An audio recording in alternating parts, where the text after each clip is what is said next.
Dewa Perang Ye Shikai. Bab 1616. Apa? Bagaimana ini bisa terjadi? Benar saja, setelah mendengar berita itu, Sang Guan Jian tiba-tiba panik. Jika sarang lamanya akan dicuri, bagaimana ia bisa bertarung di pertempuran berikutnya? Saya telah meminta Mancang untuk memimpin 20.000 pasukan untuk bertahan. Saya harap mereka bisa tiba tepat waktu, kalau tidak, Wan Cheng akan berada dalam bahaya. Wajah Ye Shikai tampak serius dan ia cemas. Keselamatan Wan Cheng berkaitan erat dengan situasi secara keseluruhan. Ia sebenarnya khawatir, tetapi ia harus menenangkan diri dan memimpin pengerahan pasukan untuk menghadapi invasi Wang Li. Laporkan, pengintai melaporkan bahwa pasukan Wang Li telah tiba dengan 20.000 bala bantuan, dan mereka tampaknya berada di sini untuk membantu penyerangan ke benteng. Pada saat ini, penjaga datang untuk melapor. Ini benar-benar seperti hujan yang turun dengan deras. Ye Shikai dan Sang Guan Jian semakin panik ketika mendengar berita itu. Akibatnya, jumlah pasukan Qin di depan desa saja mencapai 50.000, dan Mancang baru saja mengerahkan pasukannya untuk pergi. Sekarang hanya tersisa 20.000 hingga 30.000 orang di desa, dan tidak banyak dari mereka yang menjadi pasukan utama. Kebanyakan dari mereka bukan pasukan langsung Ye Shikai dan efektivitas tempur mereka tidak kuat. Wang Li pasti tahu bahwa aku sedang mengerahkan pasukan untuk bertahan, jadi dia mengirim bala bantuan sekarang, berharap bisa menangkap kita sekaligus. Dengan begitu, Kam depan dan Wan Cheng akan direbut, dan pasukan yang tersisa tidak perlu bertempur, dan mereka hanya bisa meletakkan senjata dan menyerah, kata Sang Guan Jian lantang. Saat ini, kita tidak boleh panik. Kumpulkan semua orang yang tersisa. Jika pasukan Qin ingin melancarkan serangan umum, itu tidak akan semudah itu. Tapi, Mancang telah mengerahkan begitu banyak pasukan. Fakta ini tak bisa disembunyikan dari para prajurit di garis depan. Sekarang moral mereka mulai goyah. Sang Guan Jian lebih khawatir apakah prajurit yang tersisa akan memiliki tekad untuk menghentikan serangan sengit pasukan Qin. Lagi pula, kebanyakan dari mereka bukanlah keturunan langsung, dan para jenderal di bawah komando mereka belum tentu mengerahkan segenap kemampuan mereka untuk menghadapi musuh. Beritahu seluruh pasukan, jika ada prajurit yang melarikan diri, penggal kepala sersan. Jika ada sersan yang melarikan diri, penggal kepala regu, dan seterusnya. Aku akan tetap di Kam, dan jika ada jenderal yang melarikan diri, siapapun boleh masuk dan mengambil nyawaku, perintah Ye Shikai. Ya, Tentara Chu, Kam depan. Komandan telah memberi perintah. Para prajurit harus mundur dan membunuh sersan. Sersan harus mundur dan membunuh komandan regu. Dan seterusnya. Saudara-saudara, Jenderal Ye telah memutuskan untuk hidup dan mati bersama Kam. Saudara-saudara, ikuti aku. Sang Guan Jian secara pribadi mengangkat pedang dan memimpin serangan. Semua letnan jenderal juga bergegas maju. Tentu saja, yang lain tidak mau ketinggalan dan mereka memaksa pasukan Qin yang telah menyerang tembok Kam mundur. Setelah gelombang serangan balik, pasukan Chu mendapatkan kembali pijakannya. Wang Li memerintahkan barisan depan pasukan Qin untuk maju. Tanpa gudang pasukan lapis baja yang lengkap, Sang Guan Jian secara pribadi memimpin para penjaga untuk bertempur. 1 jam kemudian, mayat-mayat berserakan di seluruh desa, tetapi tembok desa masih di tangan pasukan Chu. Dengung, dengung, dengung. Sang Guan Jian bersandar lelah di dinding, menunggu serangan berikutnya dari pasukan Qin. Saat itu, terdengar suara trompet yang menggelegar dari luar desa. Tentara Qin telah mundur. Sang Guan Jian menggaruk telinganya keras-keras. Sesaat ia benar-benar mengira ia berhalusinasi. Ketika ia mendengarkan dengan saksama, ia menyadari bahwa suara trompet itu benar-benar berasal dari perkemahan tentara Qin. Tentara Qin benar-benar telah mundur. Tentara Qin mundur. Ketika para prajurit mendengar suara itu, mereka berteriak kegirangan. Mereka telah mempertahankan Kam, yang setidaknya memberi mereka kesempatan untuk bernapas. Di ambang hidup dan mati, setiap menit dan detik terasa direnggut. Mereka gembira karena bisa hidup setengah jam lebih lama. Cepat, bawa saudara yang terluka itu turun. Suara-suara pembunuhan di luar menghilang, dan Ye Shikai berjalan keluar dari tenda.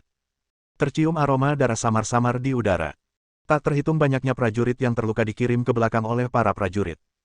Kam yang terluka sudah penuh, sehingga para prajurit yang terluka ditempatkan di tenda-tenda kosong. Tiba-tiba, Ye Shikai merasakan hawa dingin di wajahnya. Ia mengulurkan tangan untuk menyentuhnya dan mendapati pipinya basah. Ia mendongak dan melihat tetesan air hujan jatuh dari langit. Tak lama kemudian, hujan semakin deras dan para prajurit mengenakan jas hujan jerami. Untungnya, pasukan Qin mundur, jika tidak, darah dan hujan akan bercampur, yang akan menjadi tragedi. Pak Tua Ye, kenapa kamu keluar? Tanya Sang Guan Jian. Bagaimana pertempurannya? Ribuan saudara gugur dalam pertempuran, dan sekarang hanya tersisa lebih dari 10.000 prajurit yang dapat berpartisipasi. Untungnya, pasukan Qin telah mundur. Hujan deras sekarang, dan obor tidak dapat dinyalakan. Gelap gulita. Kurasa pasukan Qin tidak akan menyerang kota lagi malam ini. Sangguan Jian mendesah. Begitu banyak saudara gugur, dan wajar saja jika ia sedang dalam suasana hati yang buruk. Benar. Bahkan tidak ada api. Wang Li tidak akan menyerang kota lagi. Sekarang kita semua menunggu. Menunggu apa? Berita dari Wan Cheng, gumam Ye Sikai, jika Wan Cheng aman malam ini, Wang Li akan menarik pasukannya besok pagi. Sebaliknya, jika Wan Cheng berpindah tangan, Wang Li akan memimpin seluruh pasukannya untuk menyerang benteng pertahanan saat fajar besok. Mengingat perbandingan kekuatan militer kedua belah pihak, kita pasti akan kalah. Kata Ye Sikai ringan. Jangan khawatir, Mancang pasti akan tiba tepat waktu. Wan Cheng. Kavaleri dari kam depan melaporkan bahwa puluhan ribu orang telah menyeberangi sungai dan bersiap menyerang kota dari belakang. Pada saat yang sama, Huo Ziking, yang ditempatkan di Wan Cheng, juga menerima laporan mendesak dari Ye Sikai. Mendengar berita bahwa pasukan Qin akan melancarkan serangan mendadak, ia tidak berani menunda dan segera memerintahkan seluruh pasukan untuk mempertahankan kota. Jenderal Huo, hanya ada 20.000 pasukan yang ditempatkan di Wan Cheng, dan mereka bukanlah kekuatan utama. Kekuatan tempur mereka terbatas. Bisakah kita melawan pasukan Qin? Jenderal Ye telah mengirimkan 20.000 pasukan utama untuk mendukung kita. Selama kita bisa bertahan sampai bala bantuan tiba, pasukan Qin akan dikalahkan, kata Huo Ziking dengan suara dingin. Saya mengerti. Wan Cheng direbut oleh tentara kita dengan harga yang sangat mahal. Kita tidak bisa kehilangannya apapun yang terjadi. Saya bersedia hidup dan mati bersama Wan Cheng. Baiklah, semua pasukan, dengarkan dan bersiaplah untuk menghadapi musuh. Ya, Jenderal, sejumlah besar pasukan telah muncul di selatan kota. Dilihat dari bendera mereka. Mereka adalah tentara Qin. Mereka bergerak cepat menuju kota. Mereka punya niat jahat. Akhirnya mereka sampai, ayo kita hadapi musuh. Sangguan Jian meminta para prajurit untuk menyiapkan busur dan panah mereka, tetapi ia masih sedikit panik. Terakhir kali mereka menyerang Wan Cheng, tembok dan gerbang kota rusak parah. Tembok dan gerbang itu baru saja diperbaiki, tetapi mereka mungkin tidak akan bisa bertahan lama. Tak lama kemudian, sekelompok besar pasukan Qin tiba di kaki kota. Suasana begitu gelap sehingga mustahil untuk menghitung jumlah orang di sana. Kegelapan adalah perlindungan terbaik bagi pasukan Qin. Dari kejauhan, setiap helai rumput dan setiap pohon tampak seperti bendera pasukan Qin. Sekarang hujan deras. Pasukan Qin tidak bisa menyerang dengan api. Kita harus mengambil inisiatif. Para pemanah, lepaskan anak panah kalian. Sini, tembak. Dalam sekejap mata, anak panah melesat melintasi langit dan mendarat di depan pasukan Qin, memaksa mereka mundur. Anak panah itu tak terlihat dalam kegelapan, dan yang terdengar hanyalah suara anak panah yang membelah udara. Saudara-saudara, Wan Cheng ada di depan kita. Selama kita merebutnya, pasukan Chu di garis depan akan runtuh. Saudara-saudara, sekaranglah saatnya untuk meraih prestasi. Serang kota ini. Bab 1617. Bunuh dia. Puluhan ribu tentara Qin menyerang Wan Cheng dengan ganas. Mereka tidak memiliki senjata api atau ketapel, dan mereka menyerbu hampir seluruhnya dengan darah dan daging mereka. Tangga-tangga didirikan, dan banyak sekali tentara Qin yang menyerang kota tertembak panah dan jatuh dari tangga, tetapi tidak ada yang mundur. Mereka semua adalah pasukan elit Wang Li, dan kali ini mereka sendirian di kedalaman, dan jika mereka gagal merebut Wan Cheng, mereka akan terjebak dalam situasi putus asa di mana mereka tidak dapat maju atau mundur. Wang Li mengirim mereka untuk merebut feri tentara Chu dan menyerang Wan Cheng. Sebenarnya, itu adalah langkah yang berisiko, tetapi cara menggunakan pasukan adalah mengambil risiko. Jika digunakan dengan baik, itu akan menjadi serangan kejutan dan menang dalam satu pukulan. Jika langkah yang salah dilakukan, seluruh pasukan akan musnah. Komandan pasukan khusus ini adalah orang kepercayaan Wang Li, bernama Guo Ling. Sebagai seorang jenderal yang terkenal, Wang Li tentu tahu cara memanfaatkan orang dengan baik. Guo Ling juga seorang petarung yang handal, terutama dalam serangan jarak jauh. Dia adalah kandidat terbaik untuk operasi ini. 40.000 prajurit Qin yang dipimpinnya juga merupakan pasukan elit. Huo Ziking benar-benar dalam masalah. Tembak, tembak cepat, jangan biarkan pasukan Qin menyerang. Huo Ziking secara pribadi memimpin pertempuran di tembok kota. Dalam kegelapan, para pemanah tidak dapat melihat musuh sama sekali. Dalam jarak 50 langkah, mereka hanya bisa menembakkan panah secara acak untuk mengusir pasukan Qin. Para prajurit Qin yang terlatih perlahan mendekat, lalu tiba-tiba melompat dari tangga dan langsung menyerang tembok kota. Jenderal Huo, sekelompok pasukan Qin telah masuk melalui pintu samping dan sekarang bergegas ke jalan. Apa? Kenapa kalian tidak memimpin pasukan untuk memblokir gerbang kota? Kalau gerbang kota jebol, kita akan mati tanpa tempat pemakaman, teriak Huo Ziking. Tapi, kita hanya punya 3.000 orang tersisa. Sekalipun kita mengirim mereka semua, itu mungkin tidak cukup. Pergilah dan sampaikan pesan kepada semua pejabat dan pengusaha kaya di kota ini agar para pelayan mereka datang untuk bergabung dalam pertempuran, dan suruh semua pemuda di kota ini mengangkat senjata untuk melawan musuh.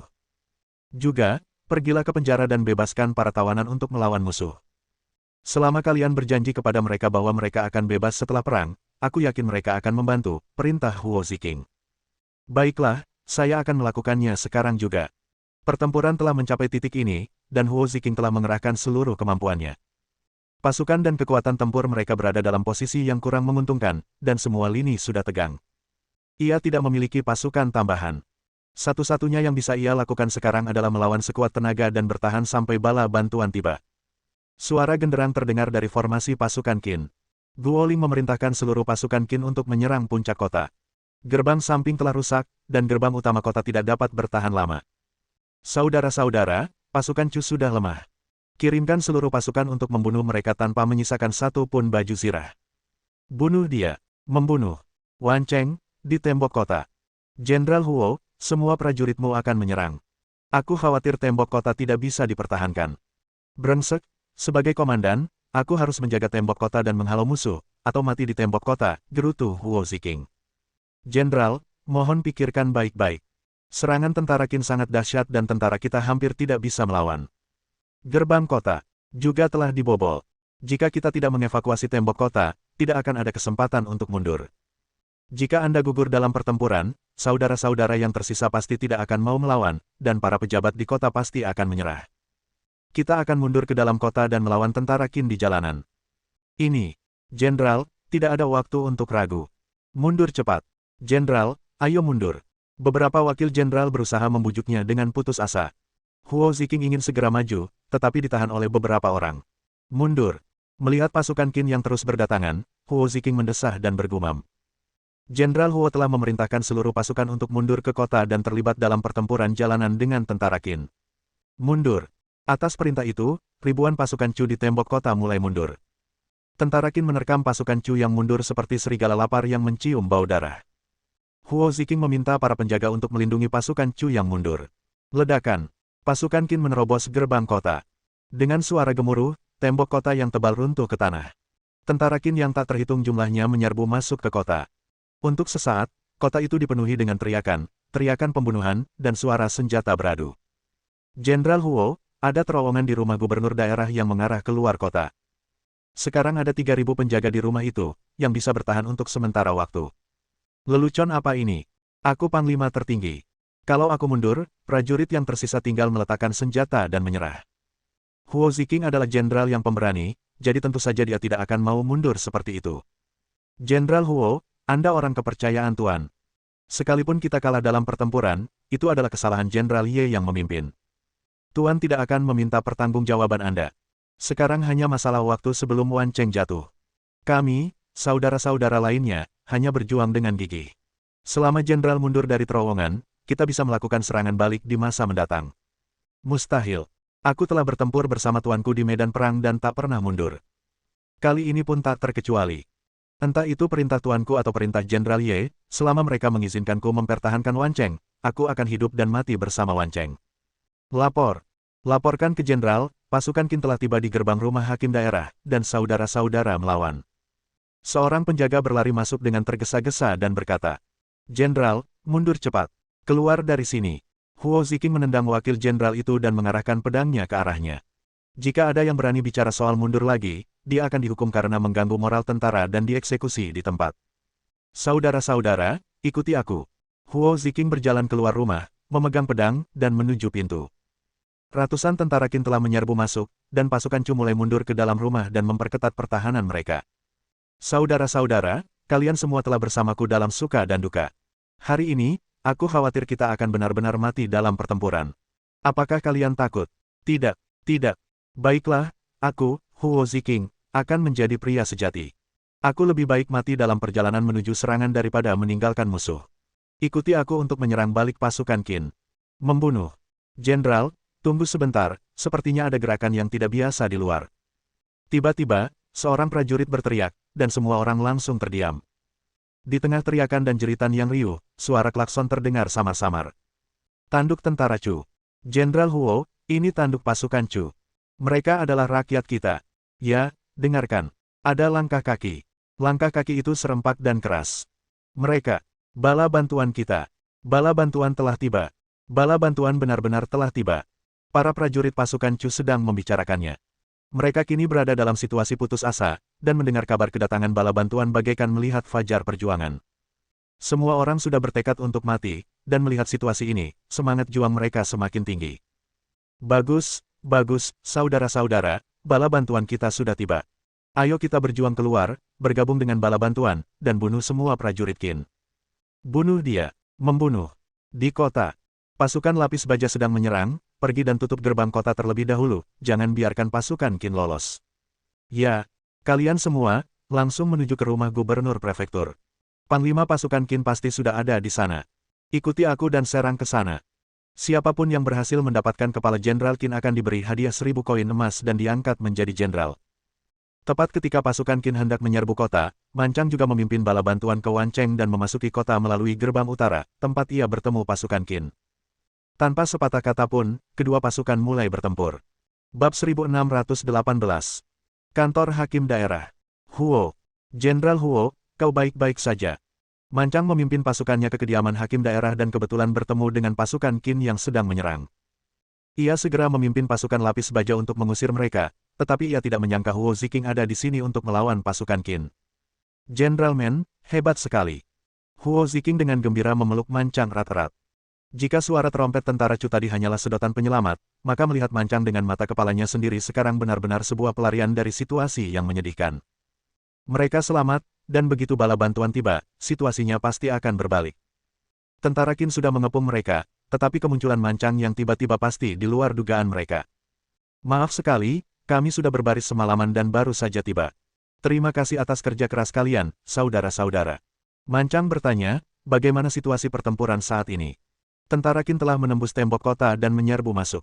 Untungnya, kalian ada di sini, kalau tidak, Wancheng pasti sudah jatuh paling lama dalam waktu setengah jam. Huo Ziking bersyukur ia tidak mundur dari terowongan tadi, kalau tidak, itu akan sangat memalukan, tetapi ia adalah seorang jenderal pemberani, dan bahkan tanpa bala bantuan, ia akan berjuang sampai akhir. Bala bantuan saya telah memasuki kota. Pasukan Qin tidak siap dan pasti akan dikalahkan. Baiklah, Jenderal Men, mari kita serang balik mereka bersama-sama. Baiklah, saudara-saudara, ikuti aku dan bertempurlah keluar dari kota ini, teriak Mancang. Kini kota itu penuh dengan pasukan Qin, tak kurang dari 10.000 orang. Saat memasuki kota, ia memerintahkan pasukan lapis baja untuk merebut gerbang selatan dan menghentikan laju pasukan Qin. Jika semuanya berjalan lancar, pasukan Qin di kota itu akan terjebak. Bunuh dia. Di luar kota. Jenderal Guo, situasinya gawat. Sejumlah besar pasukan Chu telah muncul di kota dan telah mengepung pasukan garda depan. Bagaimana mungkin? Pengintai kita sudah menyelidiki para pembela Wancheng. Hanya ada 20.000 orang tua, lemah, dan sakit di kota ini. Bagaimana mungkin mereka mengepung kita? Mancanglah yang datang dengan pasukan besar untuk mendukung kami. Mereka masuk dari gerbang utara ketika kami menerobos masuk ke kota. Pasukan kami lengah dan menderita kerugian besar. Mereka kini telah mundur ke gerbang selatan. Mancang, sialan, beri aku dupa lagi. Kalau kau memberiku 2 dupa lagi, Wancheng akan jadi milik kita. Jenderal, pasukan kita telah kelelahan setelah perjalanan panjang, dan menderita kerugian besar saat menyerang kota. Sekarang pasukan Chu telah berkumpul dan kekuatan militer mereka jauh lebih unggul daripada kita. Menurut pendapat saya, kita harus mundur. Saya mengikuti perintah Jenderal Wang Li untuk memimpin pasukan berkekuatan 40.000 orang untuk merebut Wancheng. Sekarang kita hampir berhasil menerobos kota. Jika saya mundur sekarang, bagaimana saya bisa punya muka untuk kembali menemui Jenderal? Guo Ling sangat marah. Ia hanya selangkah lagi dari kesuksesan. Selama ia merebut Wancheng, 100.000 pasukan Chu akan dikalahkan, dan ia akan menjadi pejabat pertama yang berjasa dalam pertempuran itu. Sekarang bebek di mulutnya terbang. Siapapun pasti tidak akan mau menerima ini. Jenderal, pasukan Chu telah merebut gerbang selatan. Saudara-saudara Cheng Li tak bisa lagi melarikan diri. Jika kita tidak mundur, kita tak akan bisa menyelamatkan saudara-saudara lainnya. Kita sekarang berada di pedalaman pasukan Chu. Kita tidak punya makanan atau persediaan. Jika kebuntuan ini berlanjut, kita akan musnah. Jenderal, tolong utamakan situasi secara keseluruhan. Guo Ling tampak pasrah. Ia tak sanggup menanggung kegagalan ini, tetapi ia harus menghadapi kenyataan. Sampaikan perintah militerku. Seluruh pasukan akan mundur. Buat celah di gerbang selatan dan bantu saudara-saudara di kota mundur. Ya, pasukan Qin tidak berencana mundur lebih dulu, dan menghadapi serangan mendadak pasukan Chu, mereka hanya bisa dikalahkan. Penduduk kota juga turut membantu dengan memblokade persimpangan jalan dengan benda-benda berat, menghalangi jalan mundur pasukan Qin. Kemunduran itu berubah menjadi kekalahan telak, dengan korban yang tak terhitung jumlahnya, dan tanah dipenuhi mayat-mayat prajurit Qin. Mancang tidak berniat berhenti, dan memimpin pasukannya keluar kota, mengejar dan membunuh sepanjang jalan hingga mereka mencapai sungai. Ye tua, hari sudah fajar, dan hujan telah berhenti. Ya, aku tidak tahu bagaimana situasi di Wancheng. Ye Shikai mengangkat kepalanya dan melihat ke selatan. Ia tidak mendengar gerakan apapun sepanjang malam, yang membuatnya merasa tidak nyaman. Tapi Wang Li seharusnya tidak terlalu santai saat ini. Jika tebakannya benar, ia pasti tidak tidur semalaman. Apakah pengintainya sudah kembali? Seharusnya. Segera. Sudah 2 jam. Kami telah mengirimkan 7 kelompok pengintai. Seharusnya ada yang kembali saat itu, Sang Guan Jian menghibur. Jenderal, ini peristiwa yang membahagiakan, peristiwa yang sangat membahagiakan. Tiba-tiba, seorang penjaga berlari menghampiri. Apa yang sedang terjadi? Itu tentara Qin. Tentara Qin di sisi berlawanan telah mundur. Apakah ini benar? Itu benar. Ye Shikai dan Sang Guan Jian berjalan ke tembok desa, dan benar saja, pasukan Qin di sisi berlawanan sedang mundur, dan bendera Jenderal Wang Li juga diturunkan. Ye tua, lihat, mereka benar-benar mundur. Kita tidak boleh lengah. Mungkin Wang Li ingin membingungkan kita. Kirim pesan ke seluruh pasukan untuk memperkuat pertahanan. Ya, 1 jam kemudian. Hebat, pasukan Qin akhirnya mundur. Ye Shikai baru bernapas lega setelah pasukan Qin terakhir pergi. Tampaknya bahaya di Wancheng telah teratasi dan Mancang tiba tepat waktu. Aku tahu Mancang tidak akan mengecewakan kita, haha. Sang Guan Jian menepuk bahunya dengan gembira. Ya, itu bagus. Melapor kepada kedua jenderal, sebuah laporan militer telah datang dari Wancheng. Jenderal Men dan Jenderal Huo bergabung untuk mengalahkan pasukan Qin yang menyerang, memenggal lebih dari 10.000 orang, dan menangkap ribuan orang. Hebat sekali. Ye Shikai meninju tembok desa dan berteriak kegirangan. Saudara-saudara, kita telah menang. Wancheng telah diselamatkan dan pasukan Qin telah mundur. Apa? Tentara Qin mundur. Tentara Qin telah mundur. Hebat. Kita masih hidup. Ketika para prajurit, yang sudah kelelahan fisik dan mental, mendengar berita itu, senyum akhirnya muncul di wajah mereka yang kaku. Mereka mulai berteriak dan bersukaria seperti orang gila. Pasukan Qin dan Chu seperti penjudi di kasino.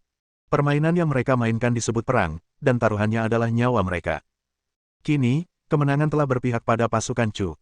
Mereka menjadi para penyintas dan memenangkan permainan.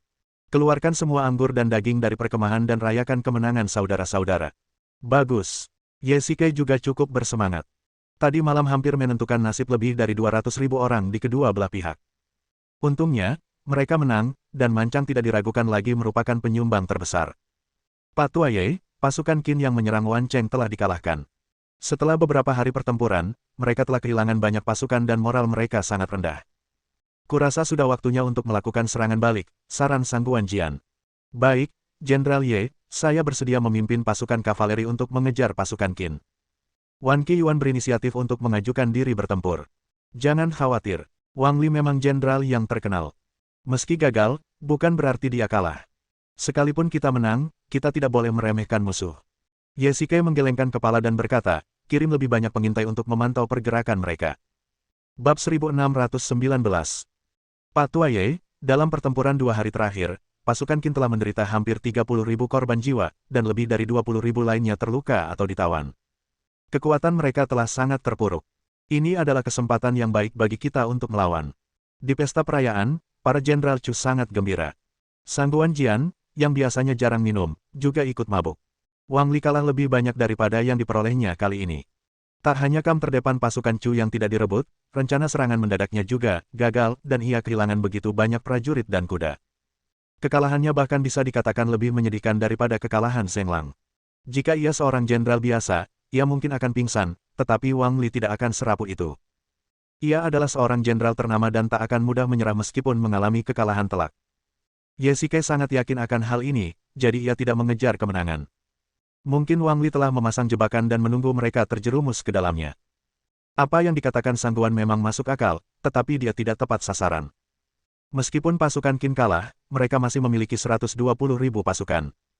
Bahkan jika mereka kehilangan setengahnya, mereka masih memiliki tidak kurang dari 60.000 pasukan. Selain itu, pasukan kita juga menderita kerugian besar kali ini. Lebih dari 10.000 tentara tewas di kamp depan dan Wancheng, dan hampir 20.000 lainnya terluka. Tidak disarankan untuk bertempur lagi dalam jangka pendek, jelas Ye Shikai. Ya, hanya tersisa sepertiga dari pasukan lapis baja kita. Pasukan Qin sangat kuat dan memang sulit untuk menghadapi mereka. Mancang mendesah. Ia adalah garda terdepan di medan perang. Rata-rata, setiap prajurit di pasukan lapis baja memiliki 4 atau 5 kepala. Meskipun mereka elit, pertempuran terus-menerus juga terus-menerus menguras kekuatan militer mereka.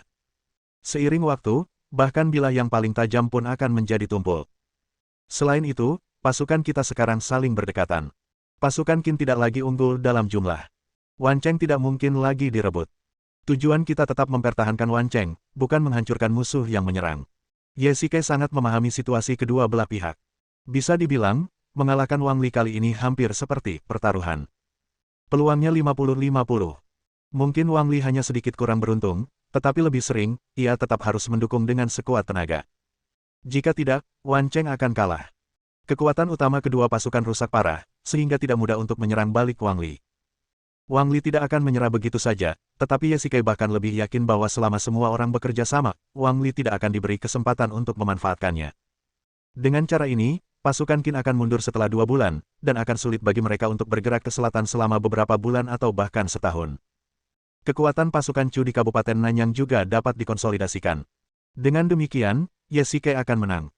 Pada perjamuan perayaan, sebagian besar pasukan Chu menerima penghargaan, terutama pasukan pelopor, yang menyapu bersih, kesuraman, beberapa hari dan sangat meningkatkan moral pasukan.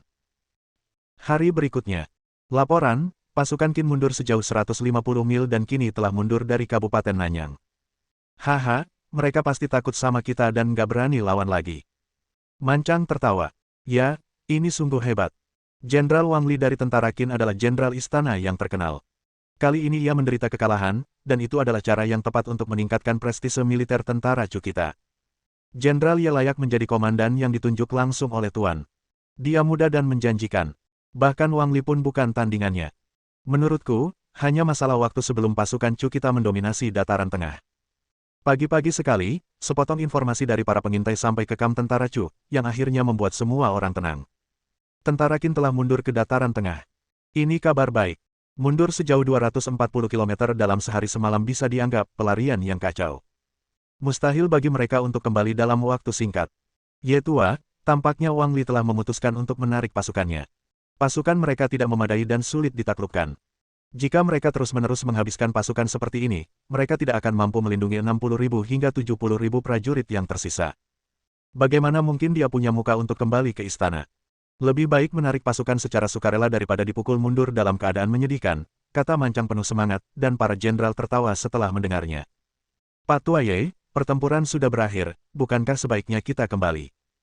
Sangguan Jian melanjutkan, ada puluhan ribu pasukan yang ditempatkan di sini, dan saudara-saudara semuanya sangat lelah. Apakah semua pasukan Qin benar-benar telah mundur dari Kabupaten Nanyang? Tanya Ye Shikai. Melapor kepada jenderal, itu benar sekali. Saudara-saudara kita telah memantau sepanjang jalan. Tentara Qin telah mundur. Pengintai itu menjawab, untuk mencegah tentara Qin menyerang balik, kami juga telah mendirikan pos-pos dan menara suar di sepanjang jalan. Begitu musuh terdeteksi, akan segera terdeteksi. Baiklah, kamu turun dulu. Ya, kirimkan perintah militerku. Tentara akan tetap di tempat mereka selama 3 hari untuk mengamati pergerakan pasukan Qin. Juga, kirim mata-mata untuk mengawasi Wang Li sendiri. Jika dia tidak membubarkan pasukannya, kita tidak bisa bersantai. Aku hanya bisa tenang jika dia kembali ke Xianyang. Setelah siang, Ye Shikai memimpin pengawalnya ke kota Jiangling. Setelah pertempuran, ia harus melapor langsung kepada Mi Wen. Selain itu, meskipun Wang Li memindahkan pasukan kembali ke dataran tengah, ia tidak membubarkannya. Ye Shikai selalu gelisah, khawatir ini adalah taktik jual-beli, jadi ia harus menemui Mi Wen untuk membahas situasi spesifik. Mereka berangkat pada sore hari dan tiba di Jiangling, Nanjun, pada malam hari. Kudengar kau memenangkan pertempuran itu. Kau sungguh tidak mengecewakanku. Meskipun kunjungannya larut malam, Mi Wen tetap bertemu dengannya, dan ia sama sekali tidak terlihat mengantuk. Sepertinya ia sudah tahu beritanya. Hanya keberuntungan, hanya keberuntungan. Sepertinya aku benar tentangmu. Kau memang seorang jenderal yang berbakat. Mengalahkan Wang Li kali ini sama saja dengan menamparkan wajah istana kekaisaran. Para pahlawan dunia juga akan condong ke arah kita, dan kekuatan kita dapat dikonsolidasikan di masa depan. Tapi pengadilan akan lebih mengincar kita. Lagi pula, Wang Li adalah cucu Wang Jian. Aku sudah bicara langsung dengannya. Meskipun dia terlihat rendah hati, hatinya keras. Tidak mudah baginya untuk menyerah kepada kita. Ye Shikai berkata enteng, dia pasti akan menemukan kesempatan untuk membalas dendam. Kalau begitu, biarkan dia datang. Ngomong-ngomong, ini, biar kutunjukkan padamu. Mi Wen tiba-tiba tersenyum misterius dan meminta pelayan untuk menyerahkan sebuah surat. Apa ini? Saya sudah menginstruksikan agar semua surat yang ditulis Nona He untuk Anda diantar oleh orang khusus, dan surat-surat itu harus diantar secepat mungkin. Sekalipun jaraknya ribuan mil dari kota Lingxiang ke Wancheng, dijamin surat-surat itu akan sampai dalam 2 hari. Terima kasih, Tuanku. Ye Shikai membungkuk dan mengungkapkan rasa terima kasihnya. Tuanku, saya di sini untuk urusan serius. Meskipun Wang Li telah memimpin pasukannya mundur dari Kabupaten Nanyang, beliau masih ditempatkan di perbatasan. Saya khawatir beliau tidak akan menyerah begitu saja, jadi saya datang ke sini untuk meminta pendapat Anda. Aku lebih penasaran dengan pendapatmu. Mi Wen bertanya sambil tersenyum licik. Pendapat saya, adalah untuk tetap aman. Tentu saja, kita harus membiarkan tentara tetap menjaga Kam dan berjaga setiap saat. Tentu saja, kita bisa mengurangi jumlah orang dan membiarkan para tentara bergantian menjaga Kam. Sekarang setelah kamu membuat keputusan, lanjutkan dan laksanakan. Jika kamu butuh sesuatu, beritahu aku saja. Bab 1620. Terima kasih banyak, Tuanku. Ye Shikai mengangguk dan tersenyum. Mi Wen tampak sangat gembira. Ketika ia memasuki kota, ia mendapati penduduk kota telah menghiasi kota dengan lentera-lentera, dan suasananya semeriah hari tahun baru. Tampaknya penduduk telah mendengar kabar baik dari garis depan dan mulai merayakannya. Kau tak perlu berterima kasih padaku. Seharusnya aku yang berterima kasih padamu. Aku tak menyangka kau benar-benar bisa mengalahkan Wang Li. Mi Wen tersenyum tipis. Ini tugasku. Tidak ada yang perlu kukatakan. Ye Shikai menggelengkan kepalanya. Sebenarnya, ia merasa itu bukan hal yang terhormat. Ia tidak memprediksi tindakan Wang Li. Jika Mancang tidak menyelamatkannya, tepat waktu, hasilnya akan sebaliknya. Jadi, pada akhirnya, ia tidak hanya tidak mencapai apapun, tetapi juga membuat kesalahan. Ayo pergi ke suatu tempat. Mi Wen menggandeng tangannya dan berjalan keluar dari rumah besar itu. Rumah teh. Kabar kemenanganmu telah sampai di kota Jiangling, dan penduduk kota sangat gembira. Malam harinya, masih banyak orang di pasar. Aku tidak menyangka kau bahkan membatalkan jam malam untuk merayakan kemenanganmu. Ye Shikai tersenyum tipis. Hanya beberapa hari. Dunia telah lama menderita akibat Qin. Sekarang setelah kita mengalahkan pasukan Qin di Nanyang, rakyat tentu saja senang. Dalam hal ini, tentu saja saya harus mengikuti kemauan rakyat. Kalau begitu, kita nggak perlu ngobrol di kedai teh sampai larut malam. Suasananya aneh banget. Lagi pula, kita harus membangunkan pemilik kedai, yang bikin repot. Kalau kamu mau ngobrol, kita bisa ketemu di rumahmu. Kita bicara urusan resmi di istana, tapi kita ingin bicara urusan pribadi, jadi tentu saja kita harus keluar dan bicara. Mi Wen menuangkan secangkir teh hangat untuknya. Coba saja. Malam hari. Aku tidak terlalu suka minum teh. Ye Shikai melambaikan tangannya. Kamu tidak menghargaiku. Kalau kamu tidak mau teh, aku akan minta seseorang membawakan anggur. Oke, minumlah tehnya, minumlah tehnya. Ye Shikai tersenyum pahit. Sudahkah kalian memikirkan langkah selanjutnya? Jika pasukan Qin mundur, kita juga harus pulang, tanya Mi Wen. Hehe, kamu baru saja bilang kita ke sini untuk membahas masalah pribadi. Ini, seharusnya dianggap bisnis, kan? Tanya Ye Shikai balik. Akulah tuannya, tentu saja aku yang berhak menentukan apa yang harus dibicarakan. Setiap kali ia salah, Mi Wen akan memanfaatkan statusnya sebagai tuan untuk menekannya. Terkadang, Mi Wen seperti Zhuge Liang versi perempuan, yang pandai berstrategi, dan terkadang, ia seperti gadis kecil keras kepala yang sulit dipahami. Baiklah, Anda yang memiliki keputusan akhir. Ketika pasukan Qin mundur, pasukan Chu tentu saja tidak bisa bertahan lama di garis depan. Jika tidak, lumbung puluhan ribu orang dapat dipasok ke garis belakang selama beberapa bulan, tetapi itu tidak bisa berlangsung selamanya. Para prajurit ini semuanya muda dan kuat. Ketika tidak ada perang, merekalah yang menjadi sumber produktivitas ladang. Saya telah mengirimkan mata-mata dan pengintai untuk memantau setiap pergerakan pasukan Qin. Jika mereka benar-benar mundur, saya akan membiarkan Huo Ziqing memimpin 30.000 pasukan kembali, dan sisa prajurit akan menjaga kota dan Kam. Baiklah, bagus. Aku akan tenang kalau kau mengaturnya. Tapi saya rasa Wang Li tidak akan pergi semudah itu. Dia lawan yang sangat tangguh. Dia selalu bisa merancang rencana tak terduga dan mempraktikkannya. Misalnya, Kali ini, saya sudah memikirkan kapal feri yang akan diserang sebelumnya, tetapi kapal feri itu berada di pedalaman pasukan kita dan ada penjaga di jalan, jadi saya pikir mustahil bagi pasukan Qin untuk menyerang dari jarak jauh, apalagi dengan jumlah pasukan sebanyak itu.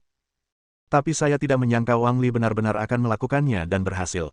Tapi pasukan Qin sudah mencapai batasnya, kan? Kali ini Wang Li memimpin 120.000 pasukan, yang hampir memenuhi jumlah pasukan yang bisa dimobilisasi oleh kabupaten-kabupaten dataran tengah. Pemberontak di dataran tengah begitu banyak. Jika lebih banyak pasukan dikirim ke Wang Li, bagaimana pemerintah bisa menghadapi para pemberontak? Ya, tapi dia masih punya 60.000 sampai 70.000 pasukan. Dengan pasukan sebanyak itu, dia sudah cukup untuk mengancam seluruh Nanyang. Dia tidak akan kembali, kata Mi Wen tiba-tiba. Mengapa? Karena dia adalah jenderal hebat di istana, dan karena dia adalah cucu Wang Jian. Aku tidak begitu mengerti. Tentu saja kau tidak begitu mengerti, karena kau tidak dilahirkan di keluarga seperti itu. Saat ini, Kaisar Qin seharusnya sudah tahu tentang laporan militer itu. Wang Li telah gagal memenuhi harapannya dan bahkan menggagalkan kejayaan leluhurnya. Karena alasan ini, ia pasti akan kembali ke Xianyang. Hal sebesar ini telah terjadi, setidaknya ia harus menjelaskannya kepada Kaisar Qin terlebih dahulu. Ye Xike tiba-tiba menyadari bahwa ia memang terlahir sebagai orang biasa. Bahkan di zaman modern, keluarganya tidak terlalu kaya.